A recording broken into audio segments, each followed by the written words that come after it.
Watch out. Okay. Welcome to HortTube. My name is John Putnam. I am a bit sweaty, and it's like February 9th, the morning of February 9th when we're filming this, and it overnight jumped 15 degrees, and it's really thick out here, so we picked a very thick, humid morning to get out here and knock a lot of these invasives back in this new native garden space. So I want to show you. You won't be able to tell from the video, but it was here is where I started cutting this material slowly but surely, going back. A lot of it, the bigger material, and there's two Japanese, no, those were two Chinese privets right there. And I'm gonna get them so I can put something on the stump and make the stump go away quicker. I can paint the stumps to make them go away quicker. I can cut them down under the ground. I can try to dig them out. All kinds of techniques I can use. Today, I was literally just trying to get to the starting point on this job of getting the rest of those wood chips, a place for the rest of the wood chips. And so from here, it's 1, 2, 3, 4. So it's about 12 feet of invasives that we cut back.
There was a golden rain tree here that we had not even noticed before because it was behind everything else. It has a beautiful straight trunk on it. Unfortunately, in this native garden over here, was not going to keep it. It is an invasive. It's a little, when I say golden rain trees are invasive, if we're adding up the total number, so there's some seed right there that fell off of it. So you can see how the seed forms on golden rain trees. And there's a video on the channel for golden rain trees. My old golden rain tree at the old house was beautiful, beautiful flowers, those super interesting seed pods that form on it. There's an insect that actually lives on the bark of them and actually takes care of a lot of those seeds typically. But this one had produced some viable seed, or some seed over there. I don't know if it's viable, but you know, we'll see. It may come up right there. We hadn't noticed it. Again, this might be a tree I would have left if it would have been over there, because it had a beautiful straight trunk on it. It needed some pruning off the top of it to get it to fill out, but the golden rain tree does not fit the native garden at all. So we've pushed this back. There's a lot of blackberries back here. So there's ivy growing on the tree. There's, you know, Japanese ligustrum, Chinese ligustrum, which is just small leaf versus big leaf ligustrum. There's a couple species of this, what I'm calling Japanese ligustrum out here, but and some of them get quite big. And there's another one here. It's just not on the property, right? So I don't want to go over there and be cutting on somebody else's property. But this is about the exact property line here. So we've pushed it to here. We've gotten the rest of the wood chip spread back here, and back here we'll probably have them 8 inches or so. And I'm just knocking the tops off of this. So what I did back here on the small stuff, on the blackberries and the small saplings for the invasives and the Nandina that was over here, and several other invasives here, I just chop and dropped them. I mean, I cut them into smaller pieces and kept going. I'm a little bloody. I should have had some gloves on dealing with those blackberries, but overall not that big of a deal. It's a good time of year to be doing this because I don't have to worry about the insects as much, or ticks, or some of those types of things that I would otherwise, you know, in how I may have protected myself differently in this area. Holly, despite being 16 there, occasionally walks past Griffin and says, "You want to play?" And then she's done immediately with that. So I'm just knocking the tops off of this, but this gets us to the end of the 45 yards or so of wood chips that we got in, and everything is at least buried somewhat. The only thing that's left, okay, I take that back. There's a little bit of Japanese privet here, and I'm going to leave it for a minute, because if I take it down, I'm just going to open up this back garden to everything that we're doing here. So I'm going to leave this little bit of a wall here until we plant something else here to replace it with, so that we create some sort of border screen right here. It's the only place, this backyard on this other side, and we get a lot of questions about what this little brick building is. It's just a garage back there. It's their garage, and they actually re-roofed it this week. So we had a couple of days we couldn't work out here because it was really, really loud in terms of filming. But again, this is the only spot that if I cut this stuff down, we would just open up completely to someone's back garden, and I'm sure she wouldn't be that happy with that either. So I'm just delaying that little spot. And then we have the big Chinese privet out closer to the front. And it's, unfortunately, the plant itself is down into someone else's garden. I don't think he's going to care that we're going to take it down, but I feel like I need to ask the question, right? I can't imagine. It's got to be just as bad on his side of his fence, you know, with the suckering and stuff coming up. So I can't imagine that it wouldn't be, you know, at the top of his list to have gone as well. That thing produces an unbelievable hundreds of thousands of seeds per year. It's 25 feet tall and 20 feet wide, and the sucker colony down below it. So again, a lot of times on landscape consultations, a lot of what I'm doing is just getting people to the starting line. So there is, you know, this has been this big push, you know, for a week. Like, how do we get to the starting line of this thing? I can't enjoy this project until I get there, right? So let's get this stuff chopped down. Even if it's not completely dead, I'm gonna have a little bit of work left to do with some stuff trying to come up through this. But I've gotten the wood chips down. I've gotten everything that I can cut down. I've got everything piled up here. Haven't made a decision on what we're gonna do with the giant pile of material yet. It could get chipped into here. It could, some of the straight pieces, like the piece from the tree here, may end up making some sort of border around this. All kinds of things that we could do with some of the straight pieces of wood that we've taken down back here. But point is, we're at the starting line, and I could immediately start to pull back some of these wood chips in a couple areas and get some of the plants out of the garden moved over here. Because there's like 4 or 5 plants that are moving out of this garden over here that just need more space or more sun or whatever. This is a much sunnier space. This is the reason our vegetable garden is on this side of the property, on the garden over here, is because this spot cooks all summer long. This back, you know, maybe the back 10 or 12 feet here will have afternoon shade, but the rest of it going forward out there is going to be very, very sunny. So some of the plants that we've had out here that have been stretching a little bit on that side, bringing them over here, they're going to be much happier and much fuller overall. See, Griffey's in training, and he's doing well, I think. He's just, that's an unusual that's an unusual moment for Griffin to just be happy and content laying in the cool wood chips this morning.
One thing that is happening back here that's not on this property though, is that trees are dying. I mean, a lot of trees are dying back here in this property because the English ivy's climbing on them.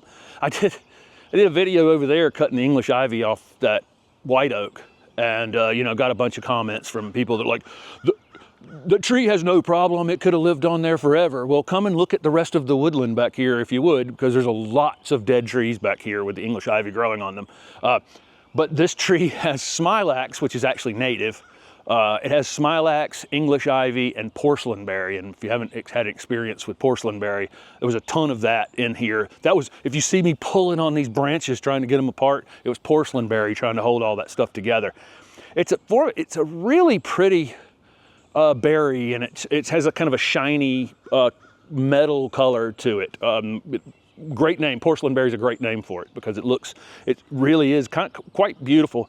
The birds eat them and then sit on the fences, and it's a perfect place if the birds get the seed right at the base of something it can climb on. And it's really hard to get rid of. So I'm probably my entire point here is I may get across here and go ahead and cut this stuff off this pine. This pine is not going to hold up that big giant smilax and that big ivy and this porcelain berry forever before it has some sort of a problem. It's a big, healthy tree, but I think it would be best if I just cut these vines off at the base of it. Again, it's across the property, but the other thing is all that seed is dropping in here too. So again, we're just trying to push this back. This has actually been a very effective method on the other side over here. So we have on our property, on that part over there, we've done the same exact thing. We just buried it in wood chips back there, and we've basically created let's call it a defendable barrier between our plantings and this invasive nightmare that's back here. And so, this will probably be that. We'll leave, like the back 4 feet of this or something like that. We're going to end up with some sort of shade tree in here, but I don't want to ultimately shade the entire thing out, nor can I plant a big giant shade tree in the middle of the city's property right here. We have this agreement with them that could be terminated at some point, so I don't want it to be something that can't be kind of reversed fairly easily in some way. If it ever had to be, I don't think it would be, but again, so it may be a yellow wood. Someone had suggested that the other day. It's one of Steph's absolute favorite trees.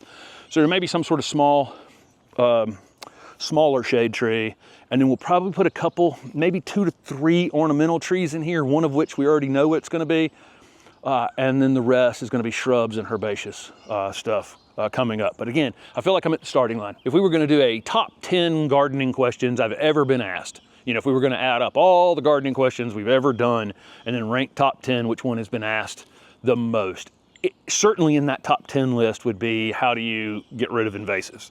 And this is the way. I've spent an hour this morning chopping on stuff, cutting on stuff, sweating, and working hard at it.